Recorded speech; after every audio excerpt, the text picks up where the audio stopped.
அவர்கள் வெளியேற வேண்டும் என்று முடிவு செய்து அவசரமாக தங்கள் பொருட்களை கட்டினர்.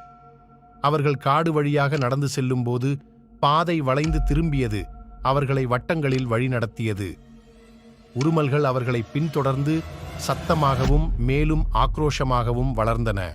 தூரத்தில் மங்கலான வெளிச்சத்தைக் கண்டு அதுதான் வழி என்று நம்பி அதை நோக்கி ஓடினார்கள். ஆனால் அவர்கள் நெருங்க நெருங்க அது வெளியேறும் இடமல்ல, பழைய பழுதடைந்த அறை என்பதை உணர்ந்தனர். அவர்கள் நெருங்கியதும் கதவு சத்தம் கேட்டது. உள்ளே இருளைத் தவிர வேறு எதுவும் தெரியவில்லை. வேறு வழியின்றி உள்ளே நுழைந்தனர். காற்று தடிமனாகவும் புழுக்கமாகவும் இருந்தது. மேலும் கிசுகிசுக்கள் இப்போது குரல்களின் கோரஸாக இருந்தன.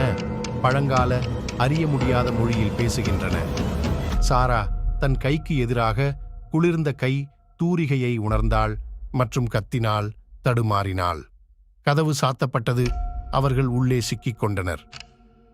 கிசுகிசுக்கள் கேலிச் சிரிப்பாக மாறியது. அறையில் நிழல்கள் உருவெடுத்து நகர ஆரம்பித்தன. நண்பர்கள் பயத்தில் முடங்கிக் கிடந்தனர். இருள் அவர்களை விழுங்குவதற்கு முன்பு அவர்கள் கடைசியாக பார்த்தது கண்கள், ஒளிரும் தீய கண்கள் அறையின் ஒவ்வொரு மூலையிலிருந்தும் அவர்களை பார்த்தன. பிளாக்வுட் காடு அதன் அமைதியை மீட்டெடுத்தது. ஆனால் மிகவும் ஆழமாகச் சென்றவர்கள் இன்னும் கிசுகிசுக்களை கேட்கிறார்கள். அவர்களை விலகியிருக்குமாறு எச்சரித்தனர்.